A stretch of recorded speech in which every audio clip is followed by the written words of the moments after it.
Every day, you essentially pay your dues by doing the harder thing when it's the right thing to do. Alrighty, we are good. Christina, how are you? Thanks so much for doing this. Yeah, I'm great, Dave. Thanks for having me. Always a pleasure to be back together again. Yes, absolutely. You are a fan favorite on the podcast. I hope you should know your episode with Josh and Jason was highly, highly downloaded. Oh, good. That was a blast. I would definitely repeat that dream team right there, chatting all things nutrition for sure. That was a whirlwind, huh? That was quite the 2-hour session.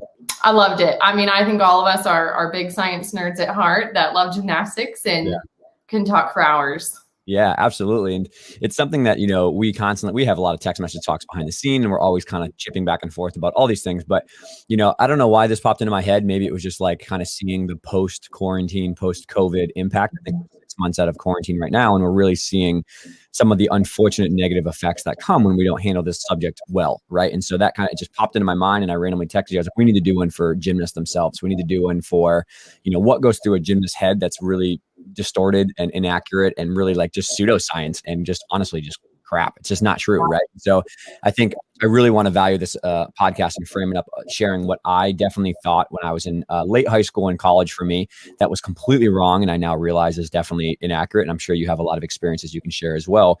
But I think there'll be hopefully a lot of gymnasts who listen to this and are like, whoa, I didn't realize I was the only one struggling with this. I also think there's a lot of coaches and a lot of parents who were gymnasts and are now still struggling in their adult life with food or exercise relationships or body image issues. And then honestly, I think there's a lot of coaches or parents who might need to buckle their seatbelt because they're going to get blindsided by some things they don't know are really happening between the ears of the athletes they have as kids or they work with as coaches. So that's kind of why I wanted to have you on again. Yeah, I love it. I'm right with you. I mean, I know both of us, struggled in our own careers in different ways. And I think that's not uncommon. And I think gymnasts need to hear that because I think in a sport that, has such a level of ownership and discipline and independence, food and body struggles become something so private and so shameful and so isolated. A lot of gymnasts feeling like they're the only ones that are thinking these things and struggling with these things.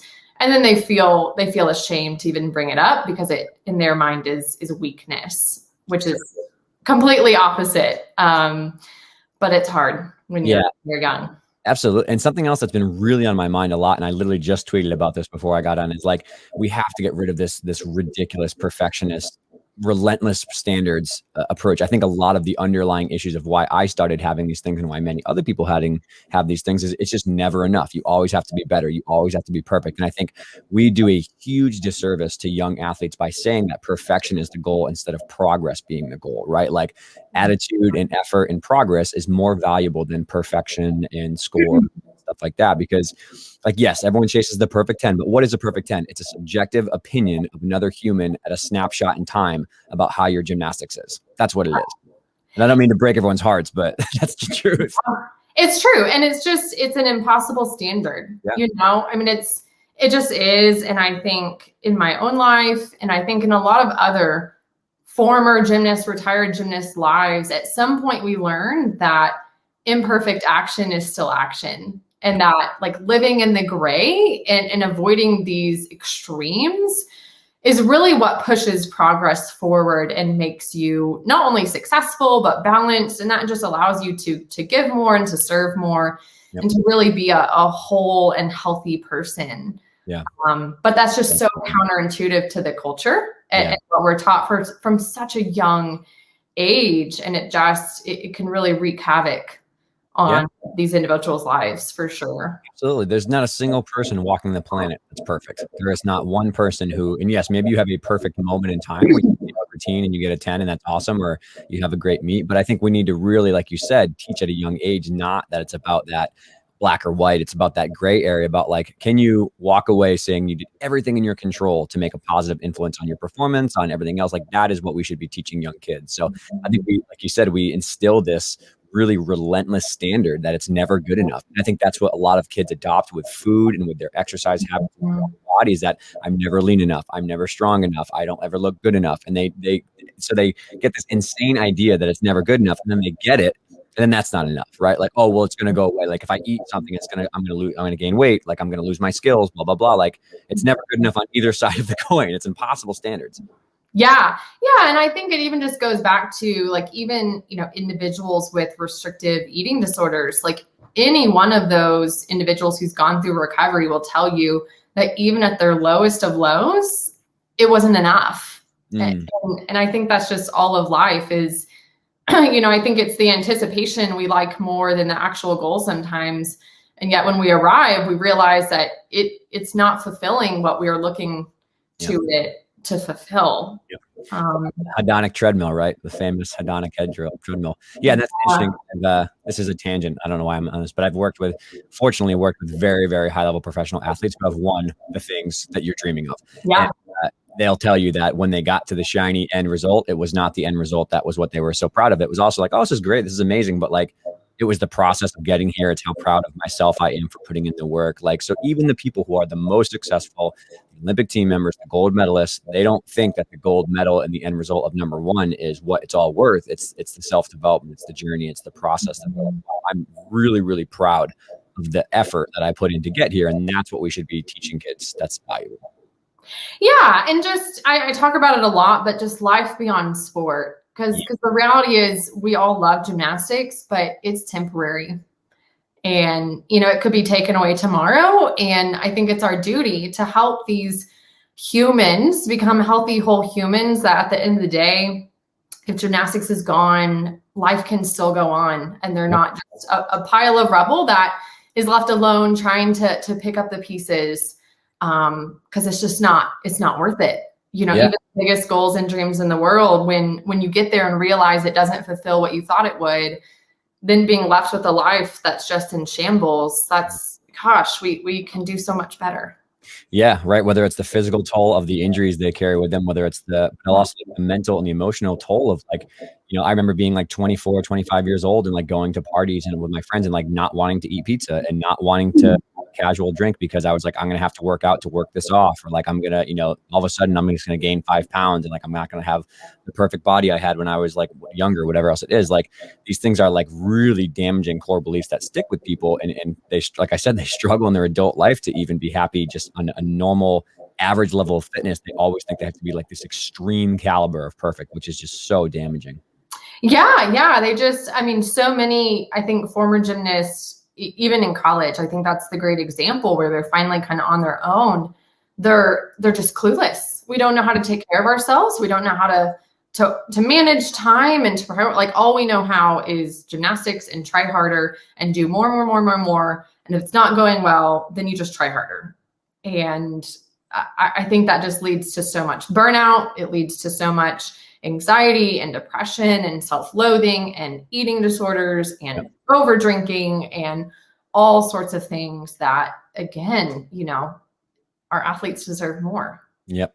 I completely agree. This is great. I've skipped the part where we need to make sure that people are knowing that you're the person to listen to. It's okay. So we had this first talk about the things we were going, but we had in that talk a conversation about how there's so many people who you should not take advice from, they're well-intentioned people sometimes, but like a Facebook blog that my friend showed me is not really the highest quality of evidence to follow your lifestyle for, but nor is like, unfortunately, like your coach's side-handed advice about what worked for them when they were a gymnast is not valid for your life. So you are someone who people should listen to. So can you give people the quick little elevator pitch on your background and what you do now for work, then we'll dive into some of these comments.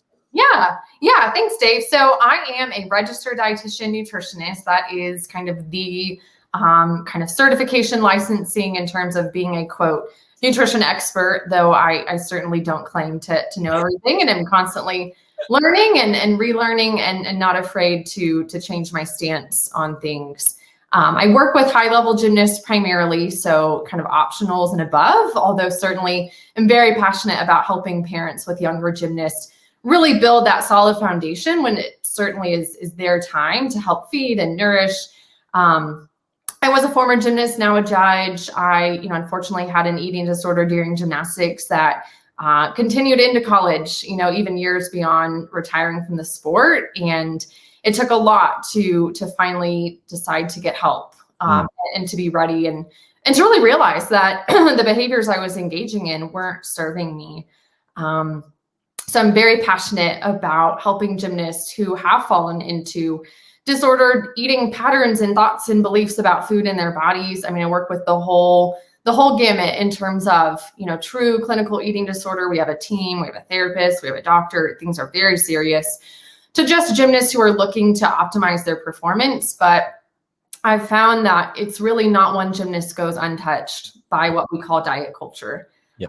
I think all gymnasts in some right struggle with food in their bodies. And so there's a great duty and a great responsibility I have in making sure that as I'm working with these athletes and their parents, it's from a lens of not doing harm. And I think a lot of conventional nutrition practices, certainly what I was taught in school and in my first couple of years as a dietitian, was harmful. It was diet culture. It's information that stems from, losing weight, being smaller, being leaner is somehow equivalent to your worth and equivalent to, quote, health. And that's just not what the research shows.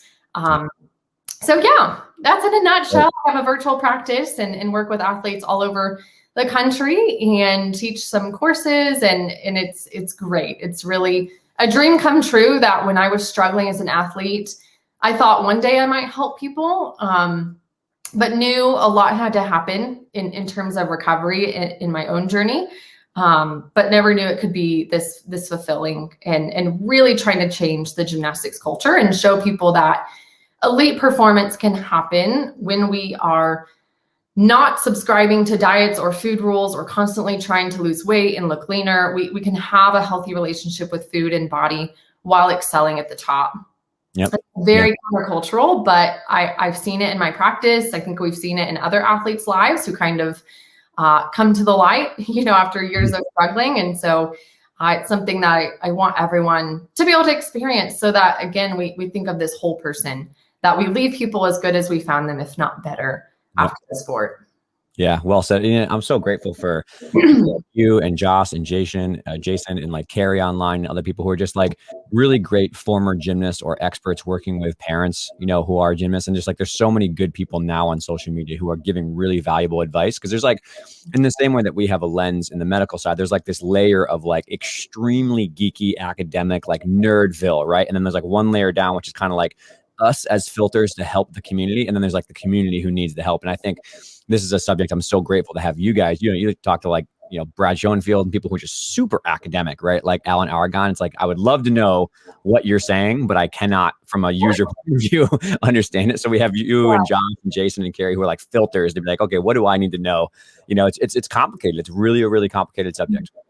Yeah, it is. Everyone who eats has an opinion about nutrition and they're expert in their own right. But I think it's certainly another field where the more you know, the less you do. And because you're working with a human, and that's really the reality. And I think a lot of us dietitians that, I would consider myself a non-diet dietitian. That's the lens I practice through. But that's not how I practiced when I started. If you wanted to lose weight, I was going to give you a meal plan and it was your job to follow it. And if you came back to me and it wasn't working, it wasn't my fault, it was yours. And you were just non-compliant and not adherent, and you just need to try harder. And very quickly I learned how harmful that was, and also that people are humans. They're not robots. And that's why, coaches and judges telling gymnasts to just lose weight is probably one of the most harmful sentiments. That is also just very hypocritical. So yeah, people aren't equations, contrary to what your textbook says, right? No. And the body isn't either. And that's the whole, yes, calories count, but we can't quantify what happens to them in the body. It's so individual for people. And there's so many variables that we really can't control all of them. Unless you're, locked up in a research hospital that's going to cost millions of dollars for a month. So yeah. That's good. There's so many things that pop into my head. Like I'm going to get to these, I promise. But like, there's so many important things. And one of which is I'm just having flashbacks to some interactions I had early in my career with some really high level high level college and elite gymnasts. We'll just put it that way. And I just think about the conversations that, you know, were had with them around food and exercise and how to be lean and coaches. And at the time I was kind of like a deer in headlights because I was working at that time. I was like, oh my God, I'm working with these really high level athletes and these national team coaches. And I'm so impressed. Right. And so I couldn't even see past my own ego. But now that I reflect back on it and some of the conversations that I overheard in terms of what the solution was to be energy at practice and be fit and be healthy and be safe for a full hard competition season, whatever else it is. I'm like, God, it was so wrong. Like I could just see the kid eroding mentally and emotionally behind what they were suggesting is the answer. Just do an extra hour of running, just do this, just bring a salad only, no, blah, blah, blah. And it's just like the agony that I see those kids deal with. And then paired with the lack of self-reflection and accountability from the coaching side to not realize how many factors go into a successful performance from nutrition and fuel, but also periodization and programming, strength conditioning, science-based research, you know, all that kind of stuff. It's like, God, I can't believe you are pinning this all on the athlete as it's their fault. They just need to work harder. They just need to be more disciplined, and they should stop whining about it, and they should get on with their practice. It's just like mind-blowing to me that that was accepted in the culture, you know, 8 years ago. Yeah, you know, and unfortunately, as I get further into this, a lot of those same just very misguided, you know, pieces of advice that are rooted in just really fundamental misunderstandings in physiology and biochemistry and endocrinology. And it's so harmful because the advice is given with absolutely no backup. You know, it's well, you know, if your lower half wasn't as heavy, maybe you double flip.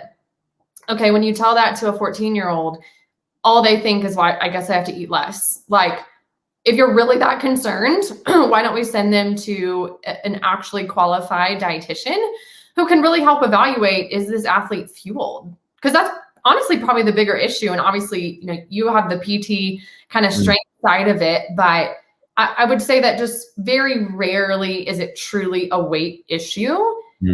And if it is a weight issue, you have to ask, what is the cost? You know, what is the cost of trying to, quote, lose 5 pounds? Like, that's, you know, any form of dieting is going to put the body in a negative energy balance. And we know that's going to have ill effects in terms of performance and recovery and training adaptation. And so, you know, what's the cost of this journey to try to lose 5 pounds through either restriction or overtraining, or probably both? Like, yeah, you might get smaller at some point, but now we've really primed the body for weight regain, if not overshoot. And we're in physically horrible shape, right? We're undernourished, and that just simply is not giving the body the building blocks it needs to grow and repair. Yeah. And kind of what sparks to me is, like, obviously from the nutrition side, you know how factually inaccurate something like, oh, if your lower body was not as heavy. But if someone is going to blanket statement and say something like that, and they're going to say that's the reason why the problem, and then I almost get angry at that point. I go, okay, show me your entire strength conditioning program. Show me every exercise you do. And then I want you to give me a dissertation in type 2X muscle fibers and rate of force development and how motor units need more programming for double backs. I want you to give me a lecture, a PhD thesis, because if we know that your strength conditioning program is absolutely perfect, and you exactly how to program for lower body explosive power, and we check that box and you're not part of the problem, then maybe we'll have a conversation about workloads. Then maybe we'll have a conversation about overtraining. And then maybe we'll have a conversation about nutrition and performance. So let's go that route first. And I think that time, there's been a couple times where I've been gun shy to not call somebody out on that. And now I've gotten to the point in my career where I used to be an idiot who didn't know anything about strength conditioning. And now that I really understand how complicated it is, and I work with strength conditioning professionals, you better have some serious science to back up that statement before you let it loose on a 14-year-old.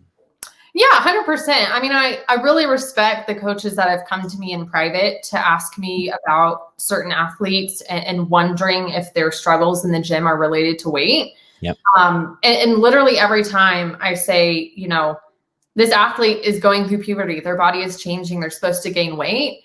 And the training that works and you use for your little 10 and 11-year-olds just might not work for this 14 or 15-year-old. And I'm not a coach, and I'm not a strength coach, and I can't help you, but I know some great experts who can and can help evaluate your programming, because it makes total sense that this older athlete is just going to need things that are different.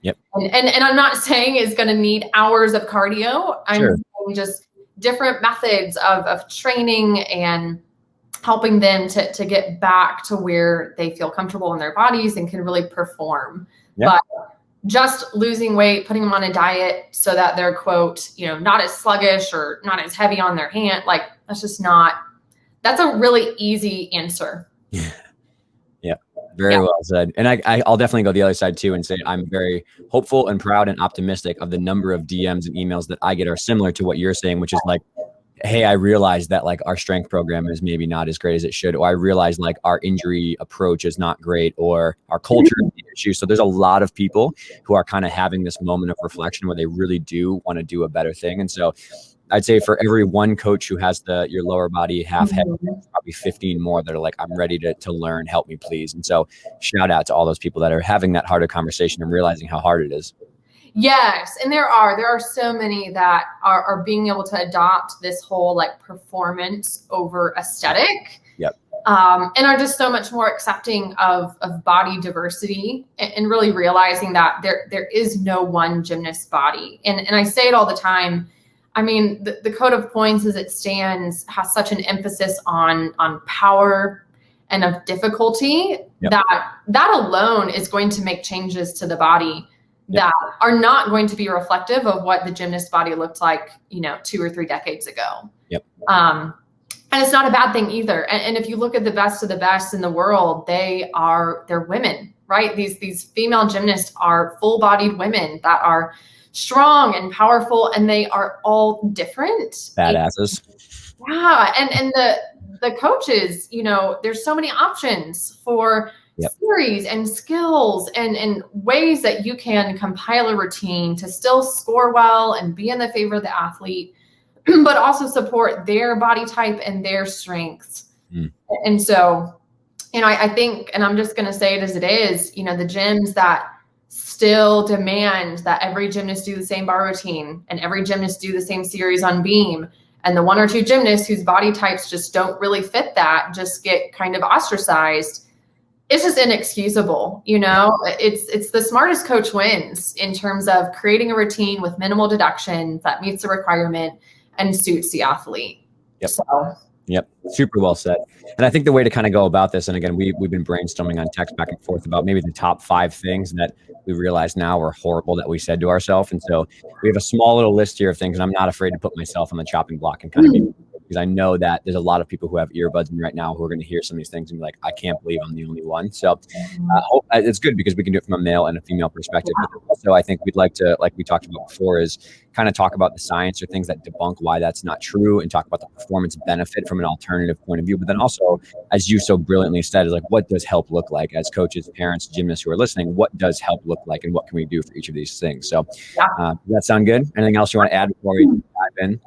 No, I'm stoked, because I think this is what young gymnasts need to hear, that they're not alone, but also need to hear that a lot of their thought processes and beliefs about food and body are just untrue and very harmful. Yep. So, all right, we're gonna go in order of reverse. So this is 5, 4, 3, 2, and number 1 will be like the most, the worst one that I had anyway. So my number 5 was, this was in college, was I was heavier in college. My teammates were shredded. I was not. So I was like, if I just do longer runs and more conditioning and eat less after practice, I'll be fitter, right? And then also on the contrary, on the weekends, I was like, if I miss 2 days of practice or I eat bad in air quotes for 2 days, I'm pretty much gonna get fat. So that was like literally what I said to myself, like my senior year of high school going into my freshman year of college. Is like, I want to make the team. I want to make lineup. I just need to run more, eat less, and then not miss any workouts. So what is wrong with that, Christina? Yeah, I mean, just so much. I mean, I think the biggest thing to point out, and we have a lot of this research coming out in terms of what we call relative energy deficiency in sport, or the syndrome that happens when an individual is underfueled. They're not eating enough to support basic life functions, growth, development, recovery, and certainly not the thousands of calories that are burnt each week, training 20 plus hours a week. And we know that athletes who are underfueled, who spend more of the day underfueled, often tend to have higher, body fats. And they have this disfavorable body composition where we don't have as good of muscularity as we should. We do have a little bit higher body fat. And I think a lot of that goes into just spending too much of the day in a negative energy balance. Right. And that's exactly what happens when you have pizza Friday night and you feel guilty, and you wake up and maybe your body is a little bloated because you don't eat enough sodium on the regular. And so your body kind of overcompensates. But you interpret that feeling of being softer, or your brain just saying you look different, to quote, I'm fat. And then that triggers the, I have to work out 5 times this weekend. I eat nothing but lettuce because, heaven forbid, when I step on that scale Monday, it has to be down. It has to be whatever it said before the pizza. And so that whole process just puts the body in this kind of famine mode where, we increase cortisol, we increase stress hormone. That also causes water retention. It causes muscle breakdown. It causes fat storage. So much from just an endocrine perspective that is going in the complete opposite direction of what someone would want for having, kind of their genetic best body composition. Yeah. And I think the big thing is we give food too much power. I think this is why clean eating and food rules and all of that is so harmful, because it creates this morality with food, that it's good or bad. And that leads to guilt and shame and these just crazy, extreme, overcompensatory behaviors. And the body fights back. The body doesn't want to starve. That is an evolutionary mechanism where, your brain is just trying to protect you. And so, yeah, you have the pizza Friday night, you feel guilty Saturday morning, you starve all weekend, you over-exercise, but Monday, gosh, you are set up for huge binges and overeating. And I think that's where a lot of athletes are stuck on, is that treadmill of the binge restrict, which over time often is going to push the body to a place that is not where you want to be. So yeah, I think we've all been there. I think diet culture, I think our society, I think the multi-billion-dollar industry that promotes weight loss and diets as a means to success and to worthiness makes it seem like a very simple equation of eat less, move more. Yep. That is just not, it's just not how the body is designed to be, and certainly not a growing, developing body that wants to go where it needs to in terms of its kind of genetic trajectory, in terms of height development and muscular development, body fat patterns, and that kind of thing. So yeah. Yep, absolutely. I think you crushed that one. And I kind of want to give more reference and context to this about like what my life looked like when that happens. I think it's people is like Monday through Friday, I would not really eat before practice. I would have like a light breakfast, and then I would eat a snack before, practice. And then I would go after practice when all my teammates went to the dining hall. I would sneak off and I would go lift and I would go run sprints. And then I would not eat a lot after I did that, because I was like, oh, this is like prime time. I like just, I'm in great right now. So I would have chicken and a salad, and then I would starve till the morning, Monday through Friday. But then Friday, you're with your friends, you're hanging out, and it would have some unhealthier food or stuff like that, because we're relaxing. And then I would wake up the next morning, and from the combination of destroying myself with strength exercises the week, and also maybe a little bit more sodium, like you said, I would gain 3 pounds on the scale. And so the next morning I would feel heavier, right? Because of that, I would, look a little bit like you said, a little, not as lean. And then I would see objectively on the scale that I was heavier, and I was like, well, time to go back to the gym. And I would go and just bury myself in more strength training, right, in between the day. And what happened is, over time, it became 100% about what I looked like and the pounds on the scale, not about what I felt like, my performance, my health, my happiness. None of those things mattered. The only thing that mattered was how much of a six pack do I have and what is the pound on the scale. If I just do those two things, all will go well. And it was unbelievably destructive to my mental health.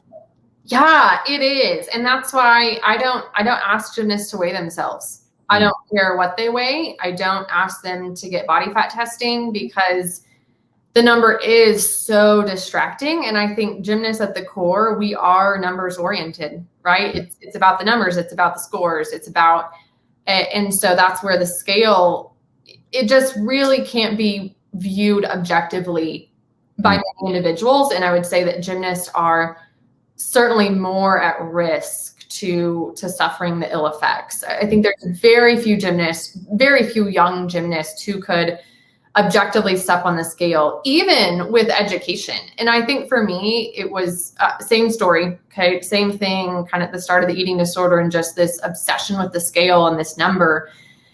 And, later I learned that, body weight can flux anywhere from 2 to 5 pounds in a given day, just from fluid shifts in the body that are related to hormones and muscle soreness and carbs and sodium. But even understanding those shifts, it took me a long time to get off the scale. Because even though I would know that and could have a really salty meal the night before and step on the scale and it's up 2 pounds, even though rationally I would know that that wasn't fat gain, it wasn't true weight gain. I think kind of once the damage is done, you make that connection and that, association with self-worth, it's just a very destructive pattern. Yeah. So. Yeah, very well said. And I have a moment I remember after college when this kind of concept of massive flux and poundage was not reflective of how I felt or performed. I woke up, I forget exactly the numbers, but essentially I fluxed 10 pounds in a day from 173 to 163 and then back up. I woke up, was super light, ate, went to the bathroom and weighed myself and I was light. And then I ate, went for a really long, hard run. And then I was super dehydrated, obviously, from the run. And at this point I was training for it. So it was more of a planned, healthy goal. I wasn't just crushing myself, but was lighter, obviously. So I was 165 and then I was 163 after I ran. And then all day long, I was starving. I was proud of myself for running. So I ate, right? I ate a bunch of food, drank a bunch of water, went out with my friends, had a nice long meal. And I was 173 when I stepped on the scale to go to bed before. And I was Jesus, I went 165, 163, 173. The next morning I was back to 168. I have no idea. But within 2 days, I was back to my normal resting weight. And after that day, of doing it in a very healthy way and realizing just how much you can swing in one day or 24 hours, it kind of really changed the light bulb for me. So that was important for me. But for this category, what does kind of help look like? And what does help look like for a gymnast who thinks that work out more, eat less, good. And then if I miss anything, or if I have a couple pieces of pizza with my friend, or if I go out on a weekend and enjoy my birthday, I'm going to have cake. And then Monday I'm going to be heavy and miss all my skills. Yeah. I think a lot of education on just what restriction and deprivation does. And I think an individual can very quickly realize oh yeah, when I do quote, restrict my food all week or eat clean all week. And then, they go to the other extreme on the weekend. It doesn't feel good. The extremes are not enjoyable. It's distracting. And so I think kind of bringing it to a place of gosh, what if we were a B plus? What if B plus was the livable area to where you're still reaching your goals, you're still healthy and whole, yet you're not living in these extreme fluctuations that are they're devastating and they're distracting. And I know for me, a lot of education about food and, how the body sees food is very different than we think. And I think carbohydrates are obviously a huge topic, which we'll probably get to, but even just the education of when you eat bread, when you eat candy, when you eat vegetables, at the body level, the brain level, it sees fructose, it sees glucose, and it sees galactose. It has no idea where those basic building blocks of carbohydrate come from. Now, caveat, before I get some hate mail, no one is arguing that we don't need fruits and vegetables in our diet and whole grains and things that are what I call very nutrient dense. But I think just even the fear, the association of if I eat this food, I will, quote, get fat. There is no one food that in and of itself can cause weight gain. Period, end of story. I could feed you, Dave, I could feed you 2,000 calories of pizza every day and you would lose weight because that's just not enough to support your basic life. Is that the most balanced? No. But does it have carb, protein, fat, and what you need to survive? Yeah. So obviously, if any athlete is struggling with food and weight and weighing themselves multiple times a day and just really getting caught up in the numbers and the fluctuations, that's where I really suggest working with a dietitian who is familiar with aesthetic sports and can understand and really come from a non-judgmental approach. Yep. But at the same time, gently in love, suggest that there are better ways to measure progress. Yep. And then I think when it gets really entwined in the self-worth aspect, which, when is it not? Yeah. That's when therapy comes in, because at the root of it, it's not about the food. Yep. It's about so many other things. It's about control. It's about low self-esteem. It's about anxiety. It's about worry. guilt, shame. And so I think the combination of an amazing therapist and a solid dietitian who can provide education and provide support is the best way to kind of get off that treadmill of feeling chained to the scale, feeling chained to food in their bodies. And like if they deviate one bit, everything just implodes. Yep. Yeah, that's absolutely perfect. And I'll foreshadowing to the solution part of this. That's exactly what I had to do to help me. It was a combination of journaling, reading, education. But then my friend Jamie Shear, shout out, she's listening. She's a phenomenal nutritionist. She was a gymnast and she actually went to Springfield as well. But getting her honest, non-judgmental approach about a healthy way to live my life and be kind of in control. I wish I had found her in college. Unfortunately, it was after college. A combination of a great nutritionist friend who helped me out. She's also a functional medicine doc. She kind of gets a little bit more of the broader picture stuff, but then a great therapist as well, like a mental health therapist. Like going to therapy and talking about some of the stuff was phenomenal for me. And it wasn't until, there was a lot of stigma around both of those people. I didn't want people to know that I was working with a nutritionist. I didn't want people to know that I was going to therapy because I thought that was weak from male culture.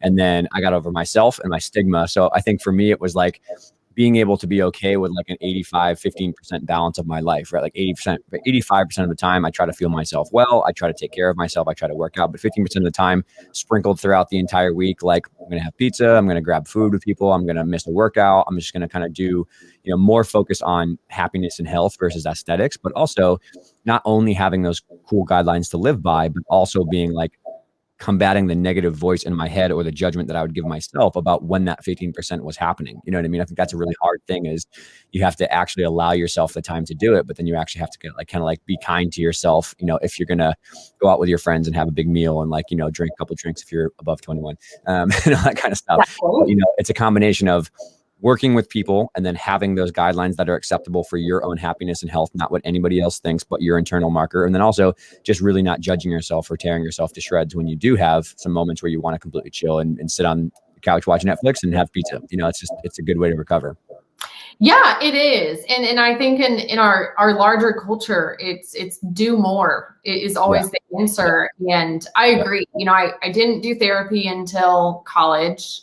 Didn't tell anyone, didn't even tell my parents. It was such a huge thing with so much stigma and shame. But it took me hitting rock bottom of just finally being so miserable with food and my body and the starving and the binging. And I mean, it's the best thing I've ever done. And it's like, I tell my clients, I'm kind of important, but therapists are so much more important.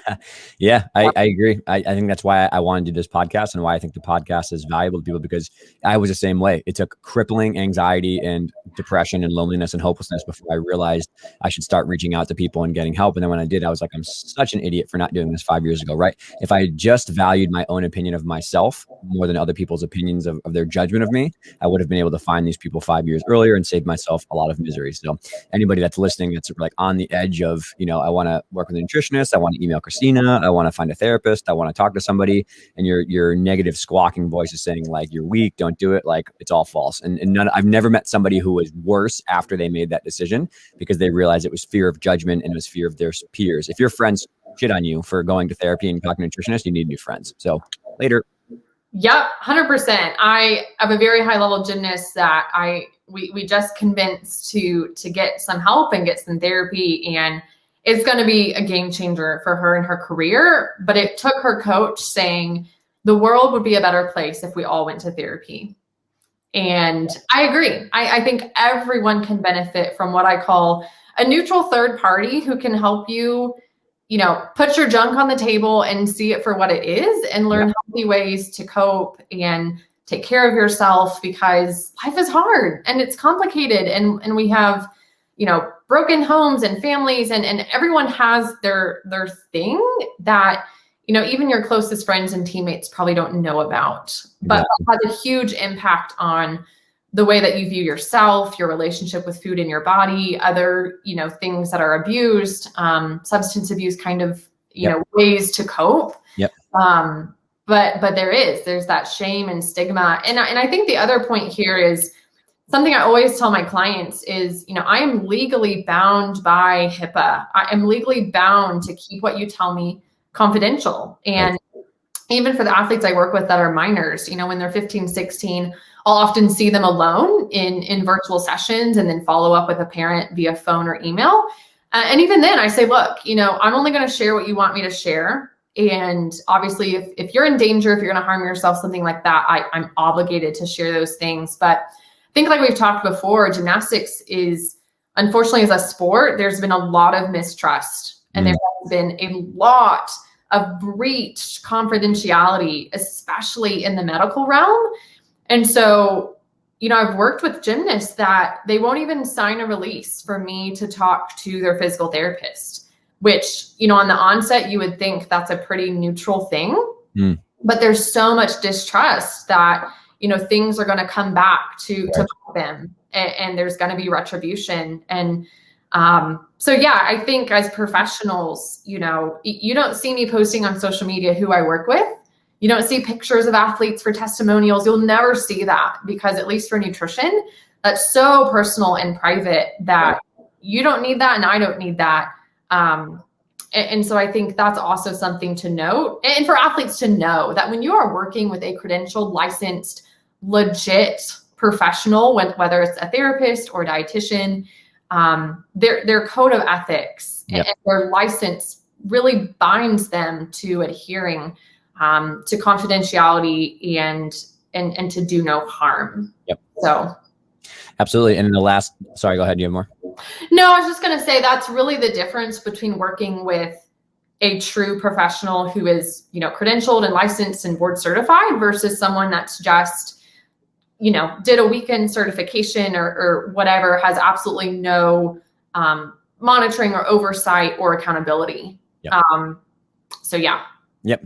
Yeah. And the last thing that I kind of want to bring up too is kind of this concept of how this trickles into our coaching and our leadership styles. Like a lot of young gymnasts become coaches who then have that carried over of not only a perfectionist mindset, but also show no weakness, have no emotion, just work harder, just push harder. And this translates into the inability to be vulnerable and show these emotions with their kids. And again, from experiences that we've had in the podcast, people say the most impactful, valuable role models they've had in their coaching career, the best coaches are the ones that were willing to kind of show a little bit of emotion and say, I don't know, or be vulnerable. And for me, the first 4 years of my career, it was exactly what we talked about, which is never talk about it, never show emotion. I have nothing wrong with me. I'm fine. Stuff it down in that box and nobody hears about it. And then when I started working through things therapy-wise, nutrition-wise, and better changes, not only did the athletes see me having a better relationship with my own experiences, but also I started kind of being okay, being like, yeah, like I work with a nutritionist. It's a good friend of mine and it was super helpful. And, I have a therapist that I go to and I find that super valuable too. And so the kids were like, whoa, I can't believe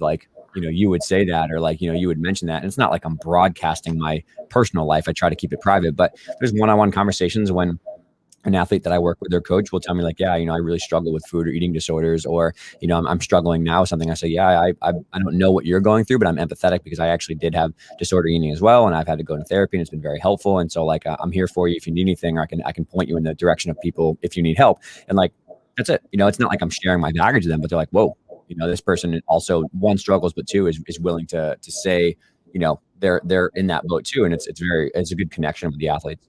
Mm-hmm. Yeah, I do. Self-disclosure when it's the appropriate time certainly strengthens the therapeutic relationship. Especially because it's so scary. I mean, my biggest barrier to getting help at 16 was wrapping my mind around I was somehow imperfect. I guess in my mind, I was, if I just tried harder, a great student, great daughter, wasn't the most talented gymnast, but certainly worked harder than most. And so to realize that there was something wrong with me, was really, really the barrier. And I will say, finding a therapist and a dietitian that fit sometimes takes time. I really am very careful when I refer gymnasts to therapists. I will call them myself and have a conversation and really vet them, because my own experience with the therapist and dietitian was very negative initially. The dietitian looked at me and said, well, we can't all have a six-pack. And here I was at 16. I had a six-pack. For much of my gymnast career. And I was injured and I was, in the depths of the eating disorder, and it was just a hot mess. And it's that statement was so unhelpful. It was not clinically relevant at all. Was she right? Yeah. And now I understand what she was trying to say. She's trying to say that bodies change, and that's okay. And maybe you had a 6-pack when you're younger, but as your body changes, things look different. But just the delivery of that statement was like, no way, man, like, forget it. You're wrong. Yep, absolutely. Yeah, it is so important to find the right person. I should say I had 2 other false starts on trying to work with nutritionists and mental health providers before I found the right people. So don't be afraid to shop around a little bit. Yeah. And I think like in looking for people, obviously, a dietitian who's trained in sports nutrition and working with adolescents, and then certainly in eating disorders. And they don't have to have, the eating disorder certification. But for myself, something I do professionally, it's called supervision. I meet with an expert eating disorder dietitian weekly to review cases and to get training. It's a very, very, very specialized area, especially within sport. And so, it's not something I'm afraid to share. I think it's my due diligence. And so, for parents who are listening, for coaches, for athletes, you don't just want to go to some random person. And same with therapists. I think a lot of athletes struggling with food and body will get referred to like a mental coach or a sports performance coach or sports psychologist. And very few of those truly have training in food and body struggles. I have an athlete right now that, mom came to me. It's very clear athlete has, a restrictive eating disorder and was referred to like a sports performance coach who told mom, we'll work on some anxiety control techniques. Even though the glaring elephant in the room is crippling anxiety, malnutrition, underfueling, it's in a really bad place. And so, I just shared with this parent, I'm like, look, this is really serious. And especially for the athlete, for such a young athlete, a negative experience could be what keeps them from ever pursuing therapy again. And so, have that first appointment, see how it goes, but you are always welcome to get a second and third opinion and really wait until you find the right fit and someone that you feel like is in your corner and is going to get you to where you want to be. Yep. Super well said. I love that. It's a good button up for the next one. So so let's go on to the next one, which I think is a good little, what's the word I'm looking for? Transition here is the 4th worst thing that I feel like I hear from people or I had for myself is that how I look, perform, or feel is 100% about food and exercise. It is not about my sleep. It is not about my stress management. And in college, it's not about how much I'm drinking on the weekends, right? I really believed that I could outwork my way out of a poor diet. And then also that the 5 hours of sleep that I was getting wasn't a factor. The amount of stress I had in my other life with family, school, it wasn't a factor. Nope. Drinking, not a factor. It's all about food and working out. So let's talk about, maybe this is not, I guess, in the recovery side of the equation, but let's dig into this a little bit. What do you think? Yeah. I mean, I am all about getting in bed. I tell athletes all the time that literally the time you spend in bed is like free work that your body can do that you're not actually having to do. And we know from the research that like under 6 hours of sleep, you're cognitively impaired. Like you're not going to make good decisions. Your brain's going to be slow. Everything's going to be more difficult. Obviously recovery, muscle protein synthesis and recovery, all of that happens in deep sleep that you're just not going to get there with 5 or 6 hours of sleep. From an appetite perspective, when you don't get enough sleep, your body realizes it needs energy. And while it really needs energy from sleep and recovery, now you're awake. So all it wants is something quick. And that's where, quote, cravings and feeling like you can't stop eating, feeling like you're just beyond hungry, even though you think you're eating enough. I mean, that is so impacted by inadequate sleep that for a lot of these athletes struggling, whether it's recovery or with food or their body, just the task of creating, a bedtime routine, implementing sleep hygiene and getting that 8 to 9, 10 hours a night can just do wonders without having to work. And yes, it is work to get off your phone and, to get in bed and to be disciplined enough to, take care of the things you need to. And at the same time, be able to be okay with not finishing everything. But yeah, I did not put enough emphasis on this as a gymnast.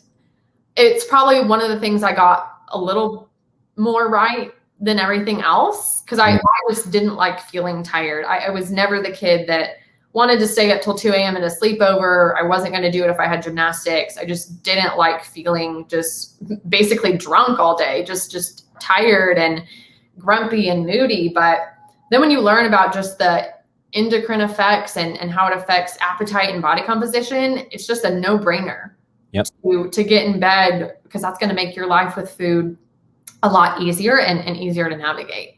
Yep, absolutely. And I think this is one of those ones that everyone knows, but it's harder to kind of like swallow your own pride. And it's much of a problem. And I was the textbook definition of, from my senior year in college was my first doctoral year for PT school. So from like that year to even up to like maybe 4 years ago, I was burn the candle at 3 ways, 5 hours of sleep, wake up at 5. You're being lazy if you're not working 5 to 11 every night, and just suck it up, go harder. And it's crazy how much of a disservice I did myself in terms of health, but also productivity. Like in the last 4 years, I've been very firm that 8 hours is 8 hours, and I have some wiggle room here and there. But there's times when I've pushed and canceled meetings because I'm like, sorry, I stayed up really late last night doing work, and I'm not going to give you a half Dave version if you're paying for my time or my effort. So let's go till 10, or let's reschedule, because you don't want half of me. But I think that in terms of like practical solutions and what help looks like for athletes, because the next concept is like, oh, well, I have schoolwork and I have this and my parents and that. Like, I get it. I totally get it. Trust me. I'm someone who's gone through a pretty rigorous academic schedule, and I know the issues that come up with that as well. And I'm sure you have in that department too. But a lot of this comes down to teaching people how to have good time management and good time scheduling strategies, right? And my boss, Eva, who's incredible, she said that she's been, she's changed people's lives before, just like actually helping them make a calendar and actually helping them plan their time and organize what are the priorities, what needs to be done first, what can wait till Saturday, what needs to be done on Wednesday, how many buffer, things do I have here, 30 minutes, what kind of snacks can I pack on Sunday so I'm not taking 30 minutes to make meals every day before practice. Like little things like that are really, really valuable. And I think, so like, there's that part of it, but there's also like the discipline, like you said, to like, how much time do we need on social media? How much do you really need to watch TikTok per day? Like what's a fun, exciting amount of recovery to unwind versus what's just like junk mileage on just TikTok or social media or Netflix, right? Like I think there's a really important conversation there about like, okay, it's awesome to have things that unwind you and you love doing, but how much do we need of that? And then how close are we doing those things to bed, right? Is it like TikTok, sleep, right? Like that's not really going to be a good productive way to go to bed. I remove all technology from my bedroom for that reason. Like it's blacked out curtains, it's no phones, it's no alarm. The alarm is in another room and it wakes me up. So I think that's super valuable. And teaching athletes about those recovery skills are crucial. And then on like the more older side, this is obviously for someone about like the drinking thing, is like, in my experience, and I don't know how everybody else feels, but my drinking experience in college was drinking a lot regularly because I was insecure and I wanted to impress people and make friends. It was not actually valuable team bonding time or things that we enjoyed. And so you have to have an audit if you're in college above the age of 21 listening to this, which is like, am I drinking Thursday, Friday, Saturday because I'm insecure and I want people to like me and I need, everyone's approval and attention? Or can you have a casual drink here or there on a Friday night after a long week? And like, that's cool. Even if there's a big party, like, 2 or 3 over the course of 5 hours is very different than 8 or 9 in a very short window of time where you feel like trash on Saturday and then you can't, get up, do your work and stuff. And then you're just like, I don't want to drink again on Saturday, but all my friends are, so I don't want to be the odd man out. Right. And so I have some friends of mine that I wish I had taken from their playbook earlier, is that they were okay being like, no, I'm good tonight. I'm just going to hang out in my room. Like, you guys have fun. No problem at all. But, I wish I had that discipline, and that I wish I had just dealt with my own self-esteem earlier to realize I don't need to drink as much all the time to impress other people who I don't want to hang out with really. And I don't have the money to spend on these rounds of drinks. So Yeah. And I think you hit the nail on the head. I think everyone's just trying to fit in and to feel accepted and loved. And going to college is so hard. I mean, even if you know people, you're starting over again, trying to make friends. And unfortunately, alcohol is kind of one of the number one social things. But like you said, I don't share this a lot, but I'm happy to self-disclose. I don't drink. I have no problem with it, but I come from a family that has a long history of struggling with alcohol. And so from an early age, I was told, if I were you, given this family history, I'd be really careful. And after the struggles with food, which is kind of some of the same kind of coping behaviors, I was like, yeah, I don't need one more thing to struggle with. But it was really hard because that is what everyone did. But I had an amazing group of friends that some drank, some didn't. No one got hammered all weekend, every weekend, because we knew that's not fun. We're really going to look at it objectively. But it is possible. And I tell this to say, like, it is possible to find people that aren't just kind of the stereotypical, this is what we do in college, and if you don't engage, you're weird, something's wrong with you. I think a lot of those people figure it out eventually, like they move beyond the college lifestyle, but I don't think you have to start that to begin with. And I will tell you, I don't think I've missed out on anything. And I think knowing yourself, I think for a lot of gymnasts who struggle with food and body, they also struggle with alcohol when they're of age, and all of that is wrapped into the same thing. I was told very early by a therapist, drugs, sex, alcohol, food, pick one, everyone copes. Obviously under 18, food is the most legal and accepted. So it makes sense. But beyond that, everyone has something they struggle with. And so I think knowing yourself and knowing your personality and recognizing those destructive patterns, that you're sacrificing your own health and well-being for what? For people who aren't really your friends. Like, the friends you make over alcohol aren't really friends. Because without the alcohol, you probably wouldn't be friends. Yeah. Nor are they a real version of themselves. They're a facade. Yes, exactly. So yeah. And this goes down to a thing of what kind of an undertone of all the ways to help here is like, you can't control what other people do, their choices. If they want to drink, it's up to them, but you can control a lot of things on how you construct the environment that you need to be successful. And so something that was very hard for me to do in my later 20s after college was realizing that there's probably 5 to 6 people who I really want to spend my time with, that I authentically love in my personal life and that I care about. There's probably 5 or 6 people who I know are not healthy for me to be around, right? They're toxic in terms of the way they live their life. They're toxic in terms of the way they throw judgment around, like it's going out of business, right? Like, they're very easy to just want people to do things like them so they feel better about themselves, right? There's always this analogy that Gary Vee says, which is like, you can either build the biggest building in town or you can tear other people's buildings down. And like, I feel like a lot of these people who are the life of the party and they're drinking a lot and they're so excited and they're going out and all this stuff, they're just really insecure and they're really struggling deep down with validation of themselves. So, again, is your opinion of yourself more valuable than other people's opinion of you, is really the heart of this question right now. Is you have to, especially in college,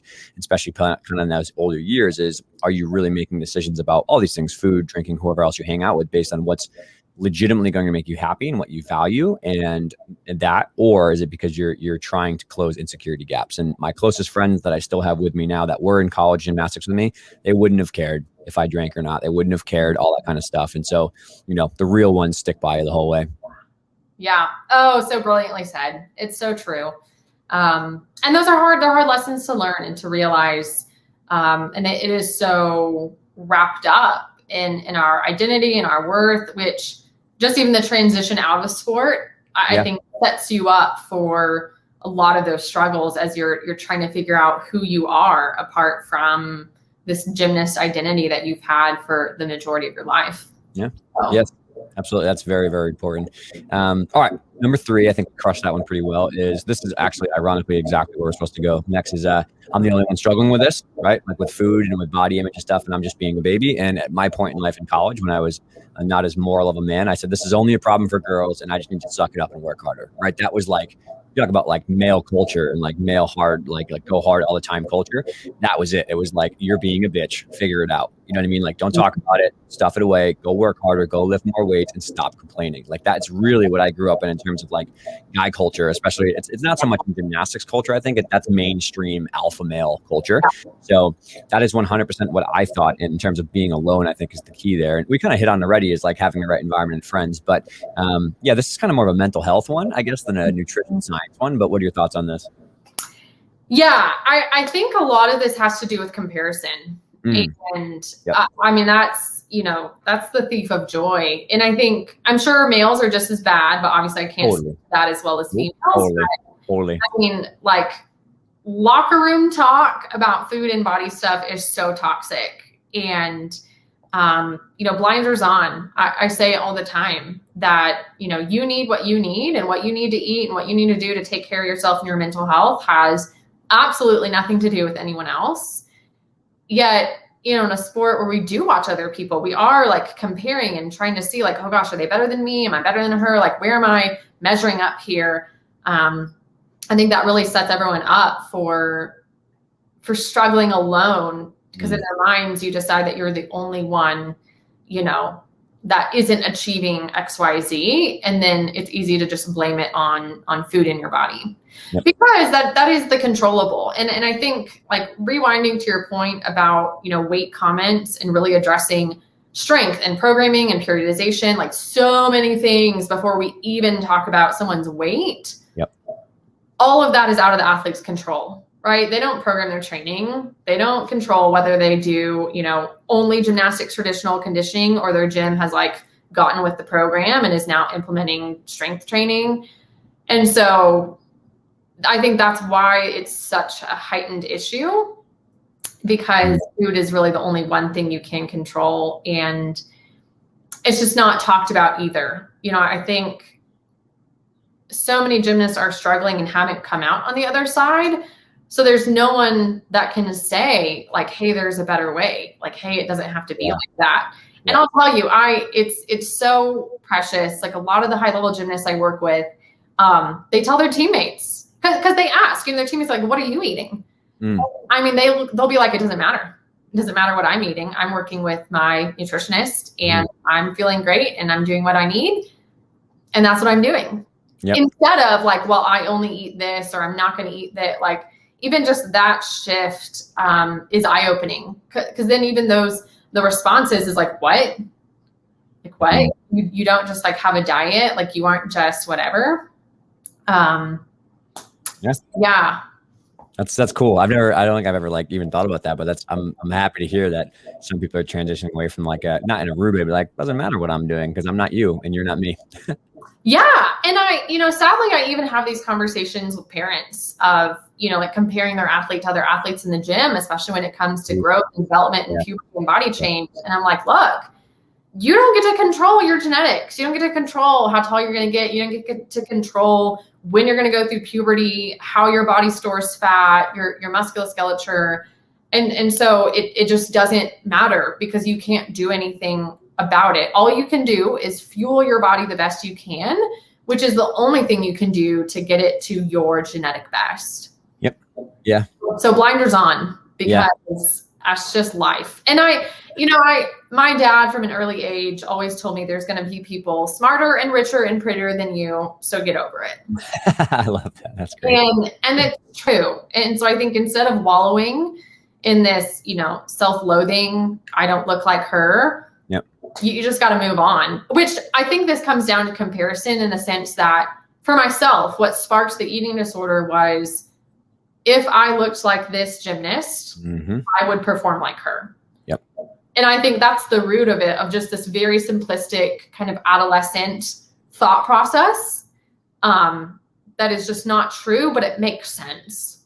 Yeah. But no one's there to say that it's incorrect. So you just kind of go on about your way, trying to copy and to look like whoever, your idol, your top influencer, whoever it is, even though, first off, you have no idea what anyone else eats. And that's why I say everyone lies about food.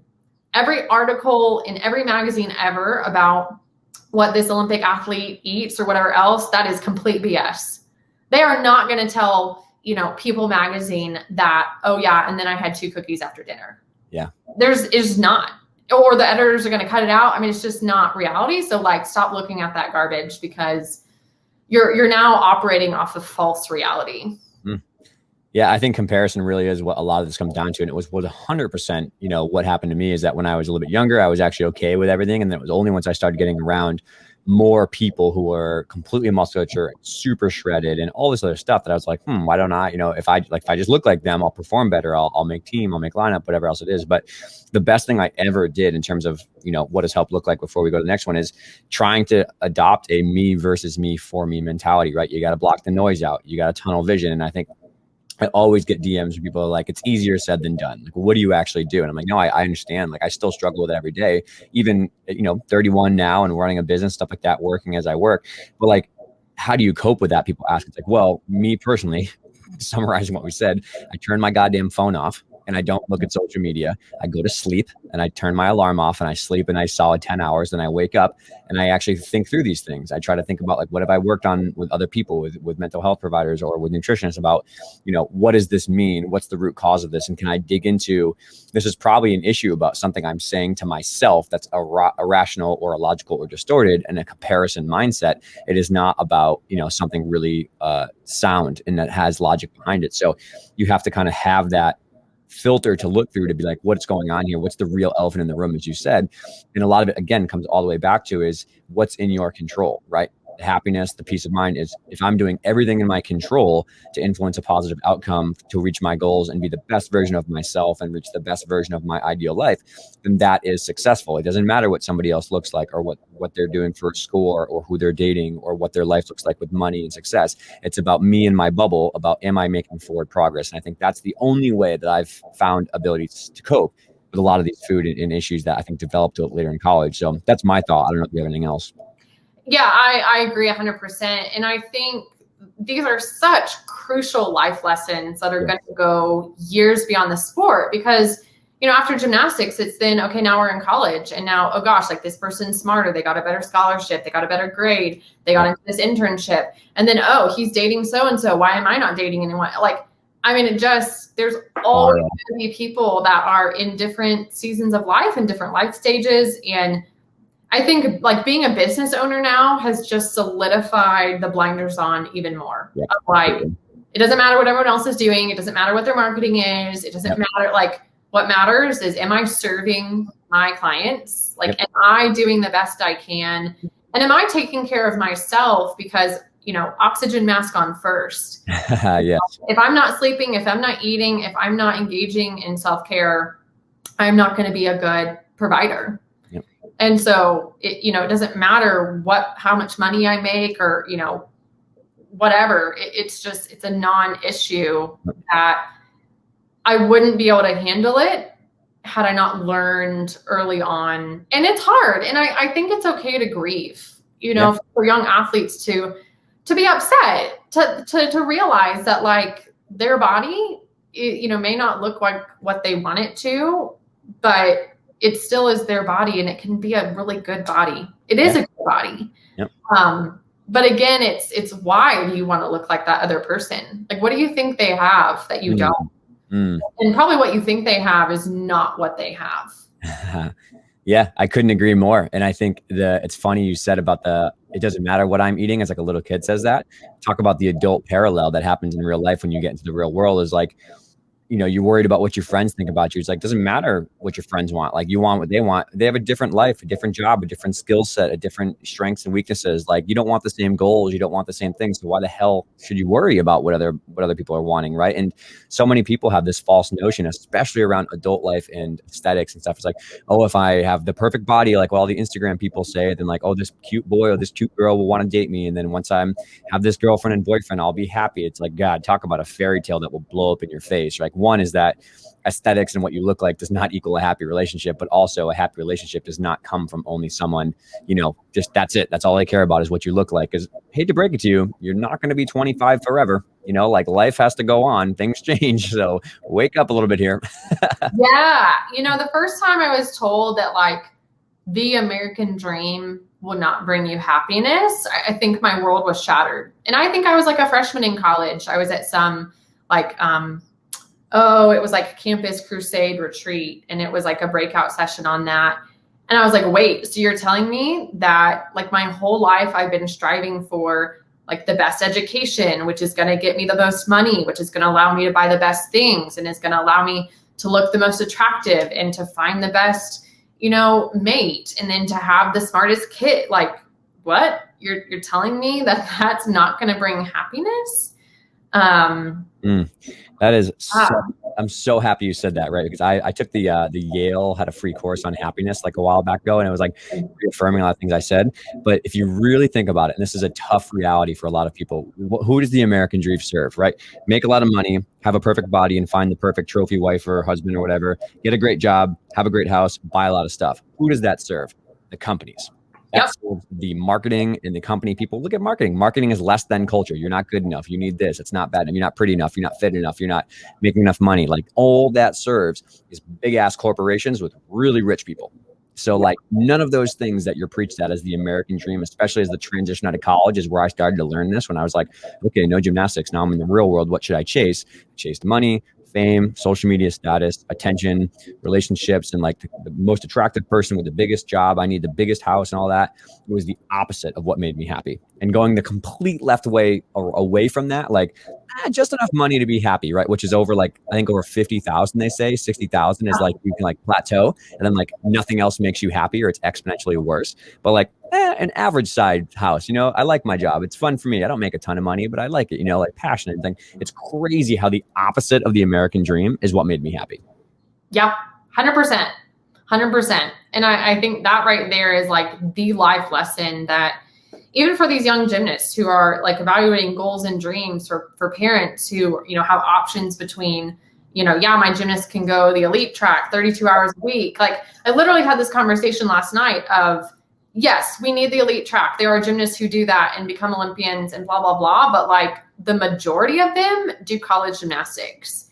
And you can be a really happy, healthy, successful, 20-hour a week or less junior Olympic gymnast that can go and do college gymnastics and enjoy life and not be totally destroyed by having no life because you trained 30 hours a week since you were 8 years old.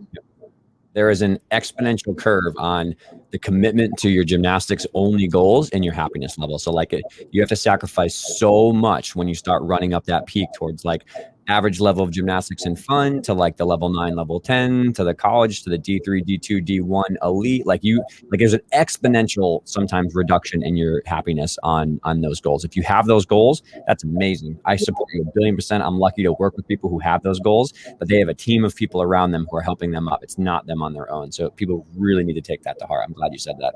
Yeah. And again, I echo that. There is nothing wrong with big goals and dreams, but we need to be, systematically evaluating along the way. And are these goals serving us? Are we progressing, or is this just painstaking, gut wrenching? We've sacrificed everything. We're completely broken and really hate life because it's not worth that. Yeah. No dream is worth your happiness and your health. No, because again, it goes to we are finite beings, one injury and your career is gone. Yep. And so you need to always keep that in mind of like, if gymnastics was gone today, would I be okay with what my life looks like? You're going to have to make changes and adjustments and pick up the pieces to a degree. Yep. But there's a difference between that like reasonable transition versus we are destroyed. Abrupt. Can't function. Mm-hmm. Fantastic. All right, let's move to the next one. I'm conscious of your time. We could be here for 5 hours, but we already kind of touched upon this one. And it's super important. But number 2, by far and away, that went through my mind, and I'm sure it's for many people on this podcast, carbs and fatty foods will make me fat. I refuse to eat them. And like there was a long time in my life, my profile of food and my nutrition was eggs in the morning, salad and chicken for lunch, maybe some nuts before, practice to try to get a little bit of like carbs, what I thought at the time. And then after, chicken, lettuce, no snacks. That was it. 0 carbs all the time. And I felt like crap. I felt awful. So let's go with that. We've covered this in the other podcast, but a quick refresher on why that is blatantly against the face of science, especially in an anaerobic sport like gymnastics, and then kind of what's health look like in this category.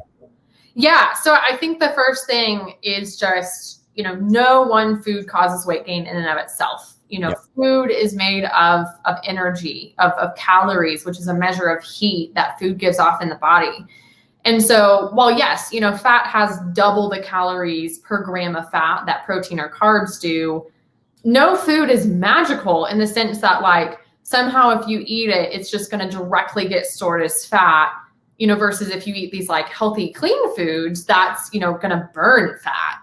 And I think that's just the fallacy and the logic of the diet industry and of diet culture. And I mean, I talk about all the time, but like clean eating, that's really where this fear stems from, is like the low carb people, the low fat people, and then the clean eating, bodybuilding world, where I said this, I think in the other podcast, even bodybuilders have figured out that, if you stay within your energy needs, you can eat anything. Like people get shredded to like super physiological levels of leanness while eating carbs and sugar and Pop-Tarts and all the rest. Now, I'm not saying that's a healthy, sustainable thing to engage in, but fundamentally, if that was possible, which it is possible, then food in and of itself doesn't cause weight gain or weight loss. You know, it's about context. Yep. So yeah, I'm right with you. I mean, I think the first diet I went on was like Atkins low carb, which, you know, everything you read is carbs and insulin and it's stored as fat. And, you know, this is the problem with everything about you. And if you cut the carbs, the weight will just melt away and all will be better. Yep. And I mean, it's just, this is the diet du jour. There's a really good book by Alan Lebovitz. I think he's a sociologist or anthropologist, and it's called The Gluten Lie. It's a book about basically like history and culture and diets. And, you know, it's just the same story, different title. Yep. So yeah, I think in gymnastics, it's this old world, old European advice of no white bread, rice, pasta, potato, sugar, like don't eat any of those. And somehow you're going to get leaner and look better. And so people adopt this mindset that I can't eat those foods. They turn straight to fat. And then when they do eat those foods, it's often in a context where we're binging. Yeah. So then the next day, your body is retaining water. That's normal. It'll go away, but you don't know that. So you interpret, oh, I did get fat. That like they were right. I can't eat these. I just doesn't work with me. Yep. So yeah, I think the thing to remember is that stress causes inflammation. Yeah. Stress causes cortisol and water retention. And in your journey and whatever for the perfect diet, if it's causing you stress and anxiety, that can be almost as harmful, if not more, than any food that you would eat. So yeah, it took me a long time to not be afraid of carbs. So I get it. And yeah, sorry, go ahead. No, I was just going to say in a sport that it is anaerobic and a sport that relies on carbohydrate. Sometimes the scariest thing I have to do is ask my gymnast to eat carbs at practice. And for a lot of them, it is earth shattering. They're terrified, but a lot of, I've had one person that's really struggled, which really lends itself to the definitely some more disordered eating going on. Everyone else, I have yet to have a gymnast not improve their performance by fueling their workout with adequate carbs. And none of them experienced negative body changes at all. Yep. So yeah, I mean, it's part of living in diet culture, and gymnastics is just a even more concentrated form of that. And so it's education. It's everything I talk about on Instagram and in my blogs and in my Facebook group, and really helping parents, because parents are impacted. You know, parents live in diet culture too, and they have their own food struggles that influence the lens through which they view food and how food works and how body weight is regulated. So yeah. Yeah.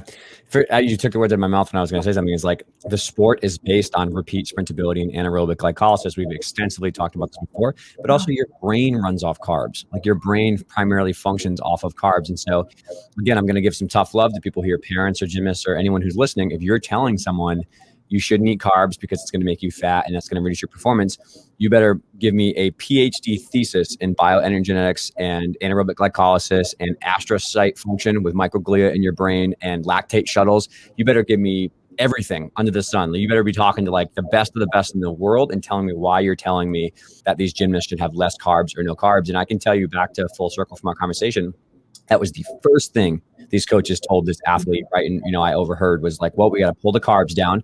We got to not have as much because that's what's causing your fat. And we're going to do an extra hour of cardio before practice. And so what you just did, and we talked about this in the last podcast, is you have eroded their performance potential from a sprinting and power capability by draining their anaerobic system to store, glycogen before. And then not only is that bad enough, you've then just completely depleted their entire system of fuel before you ask them to come to practice and do really hard turns. So what you're doing is not only scientifically wrong, it's unethical, and it's enormously dangerous because that athlete now has a lot less fuel to get safely through routines. So they land short on a vault or they land short on a double back because they don't have any anaerobic fuel power. And then you say, like, you're just not focusing enough. You just need to work harder. It's like, well, I can't work harder because I have 8 calories left in my body to work with. So like if you're someone who is overhearing that, or if you're someone who is maybe still has that in your mind because that's what you believed growing up or what you believe now as an adult, and you let those kind of concepts come out of your mouth, you better be very ready to have, like I said, a very hardcore scientific debate on why that's not true, or you better be ready to kind of stand up legality wise to why you're making those decisions, because it's going to come down pretty hard on you. Yeah, 100%. And that's why so many gymnasts who are like accused of struggling because of their weight, and then they're told it's carbs that are the problem, and then they're still struggling, and then it's still blamed on their weight. It's like, how good would this athlete actually be if they were actually fully fueled? Yep. And again, it's time and time again. It's what I see. And unfortunately it's trendy. I was on a committee a couple years ago doing this kind of athlete wellness course, and there was a nutritionist, not a dietitian, who was part of the like paleo primal camp. And, we were having to come up with like kind of sample plans for like breakfast and snacks. And one of her like sample breakfasts for high level gymnasts was eggs and avocado. And I'm like, look, I love those foods. Those are great, but that's protein and fat. Like that is not a usable fuel source for a gymnast. Like both of those are going to take hours to break down into a usable fuel source. Yep. And so that's the difference between eating and snacking to not be hungry versus actually fueling the body with the fuel that it's going to use and it's going to draw from. Yep. And I'm like, I get it. It makes sense why you're terrified of carbs because of the diet industry and what people say about them and how toxic and inflammatory and fat causing and blah, blah, blah.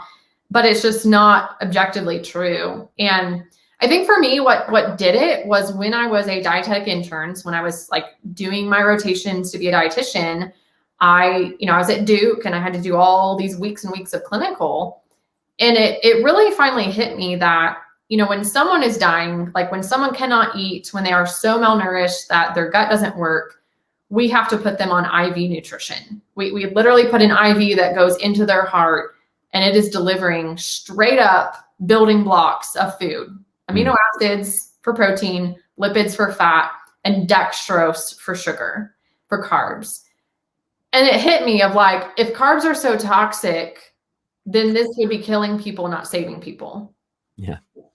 And like, when you are dehydrated, like when you go to the hospital and you have an IV, sometimes it's saline, it's sodium and water, but oftentimes it also has some glucose in it, some dextrose, some carbs for your brain and to keep your blood sugar up and to keep you alive. And so that for me is kind of where I realized, okay, this is not what everyone is saying it is. And then even to get even more personal, after the eating disorder, as I was still struggling in college, and at this point I was like binging and restricting, and I gained like 20 or 30 pounds, and I was so uncomfortable.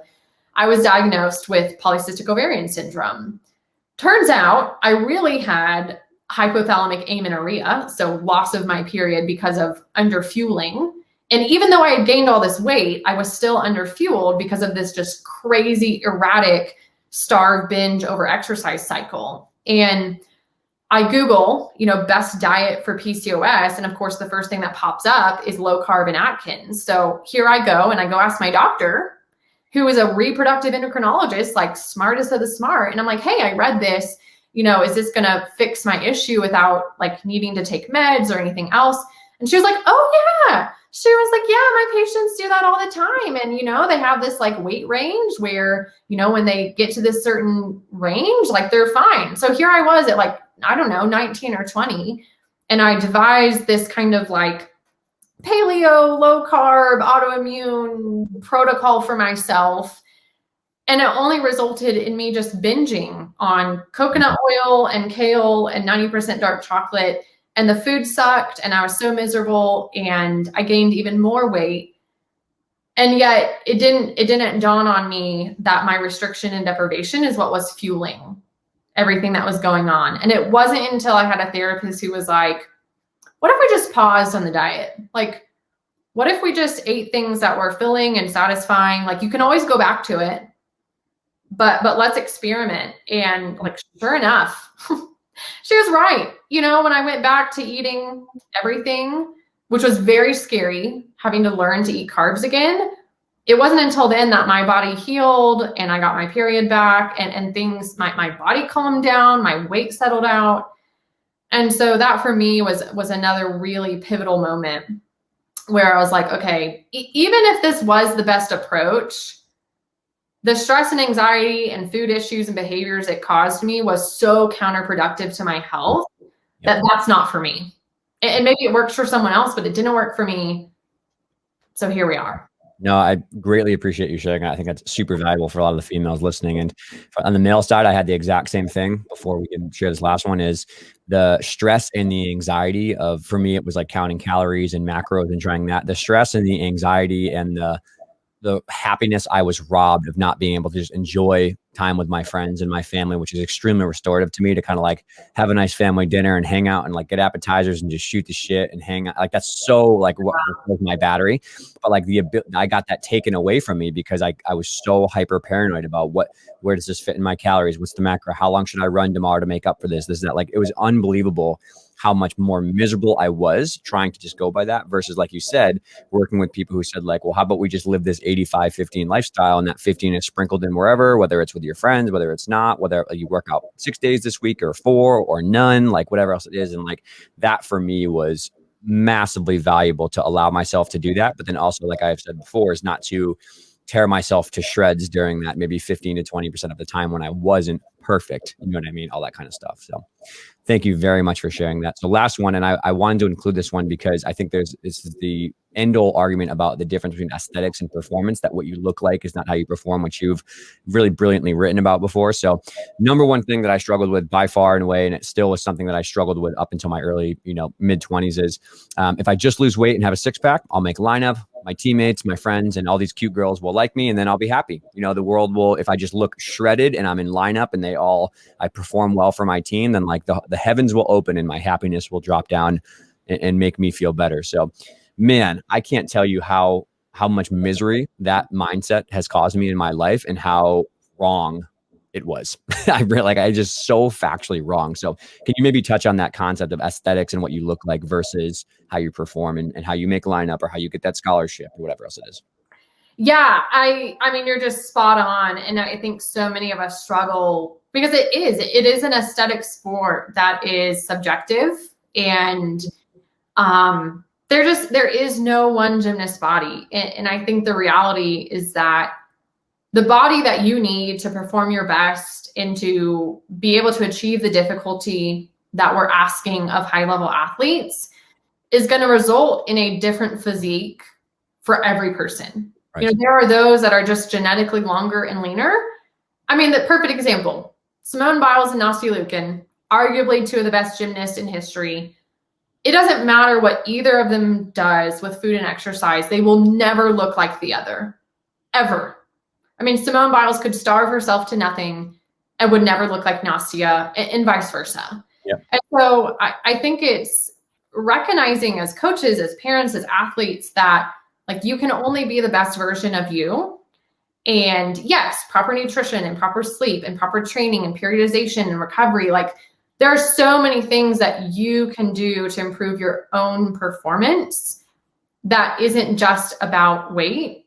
And again, like, we have no research to show that being at a certain weight or certain body fat is going to get someone to achieve what they're chasing. It's just not there. Right. And so that's why, like I said, I don't care what you weigh. I don't care what your body fat is.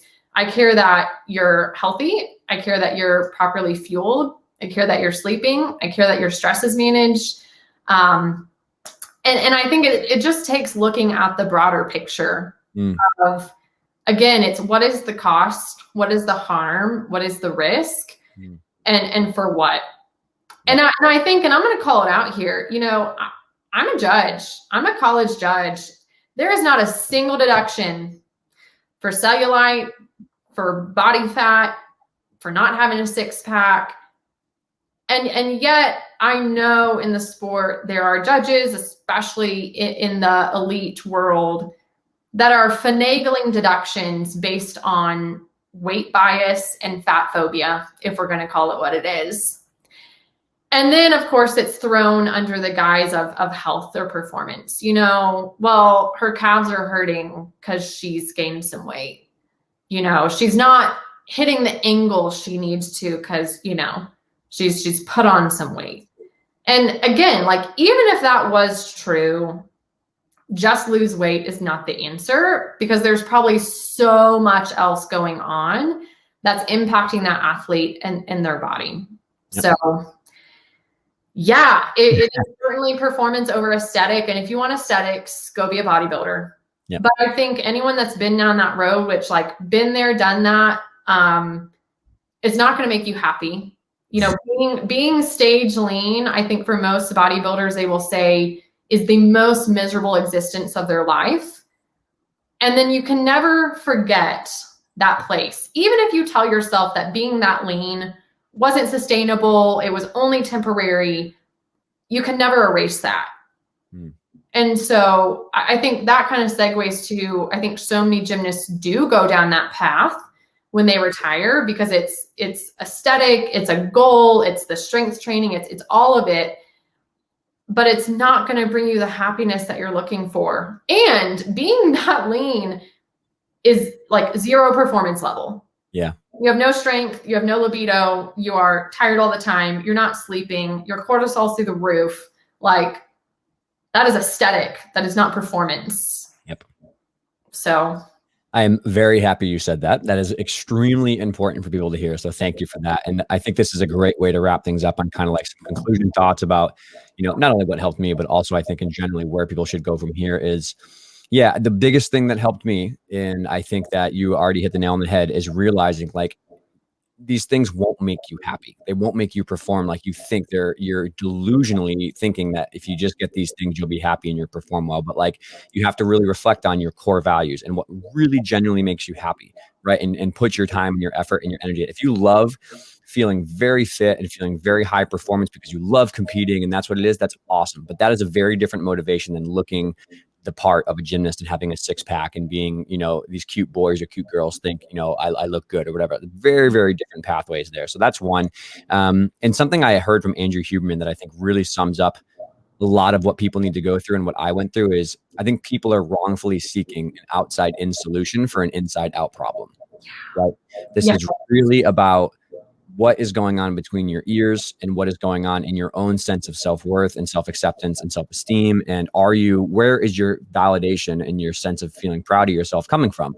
Is it coming from the judges and the scores and the social media likes and the TikToks and all that kind of stuff? Or is it actually coming from, I'm authentically proud of who I am and what I'm doing? And for me, the ability to block the noise out, right? And kind of get in that tunnel vision combination of, you know, reading, journaling, therapists, all that stuff. But it was also about, like, what makes me happy and what do I love doing? And am I authentically proud of who I am as a human, doing the right thing every day and trying to live in alignment with my goals and my values and my ethics through my daily choices? Like, that forever and still does motivate me a lot of why I think I'm able to not care about, I don't have personal social media. Rarely I use it now. And because it's just not beneficial for me in my mental health. So that's what I would recommend to people. Work with great nutritionists. Don't be afraid to go to therapy. Make very small changes, right? Like, I live by my journal because it helps me decompress what small changes I can make and how I'm going. So those are all the things that I value, along with reaching out to Christina and, you know, Carrie and Josh and all these people that are amazing, and Jamie. That's what I would recommend. And I guess I just want to hear your thoughts, and then also where people can find you. Yeah, I agree with all of that. I mean, I think therapy is probably one of the number one things that people who are struggling with any of these things can engage in to really figure out their why and figure out why they're drawn to this pursuit. Like, why are you so compelled to exercise 5 hours a day and to, you know, count every macro and to be a certain number on the scale? Like, what is that bringing you and what are you missing? Yep. And I think that's what it comes down to, is you're trying to fill a void that only certain things can fill, and it's not going to be food in your body and what you look like. So yeah, I think it's also living outside yourself of, you know, I think as a dietitian, is there a pressure to look a certain way for people to take me serious and kind of walk the walk? Sure. Yeah. But does that mean I have to be shredded with a six pack? No, Yeah. it doesn't. Yeah. You know, my body, how it looks now is not going to look like when I have kids. It's not going to look the same as it does now after kid. Like, bodies change, bodies evolve, and that's okay. And we need to be okay with that. Yet at the same time, that's a very hard thing to be okay with, because that's not what our culture teaches or mirrors. Yep. Yeah. I love it. I love that idea of chasing the right source of happiness that you brought up with the American dream. It translates so well here, is that the perfect body won't make you happy. The perfect relationship, if that really cute boy or girl likes you and wants to date you, that perfect job won't make you happy. That perfect house won't make you happy. Like, those are all, again, outside in things. You need to kind of really look at what makes me truly happy and excited, and how can I spend my time and my energy there every day. I think that's maybe the big takeaway here. So before we let you go, where can people find you, website, stuff like that? Yeah. So you can find me on Instagram, probably where I connect with the most people. My handle is at the.gymnast.nutritionist. That will lead you to my website, ChristinaAndersonRDN.com, which sneak peek is about to switch to Gymnast Nutritionist. We've been rebranding, and we're about to relaunch the website. And I have an online course for parents of high-level gymnasts that we're redoing. It's about to relaunch. And so, yeah, definitely stay tuned. For parents and coaches, I have a private free Facebook community where every week I go live twice a week to deliver these kind of mini trainings.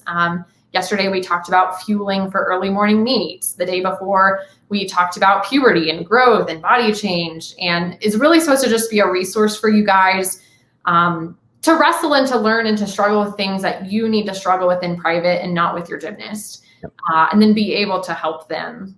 Obviously, I offer one-on-one, nutrition coaching.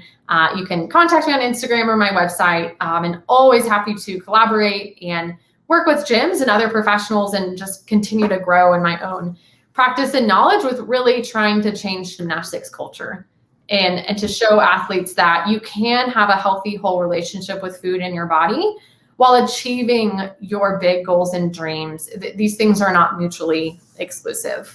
So great. It's wonderful. I'm grateful for you in the community as well. Yeah. Everybody else that's working on this really hard topic. So thank you so much. And I can't wait for people to hear this one. Yeah, I'm excited. Thanks for having me, Dave. No problem. Have a great day. You too. Bye.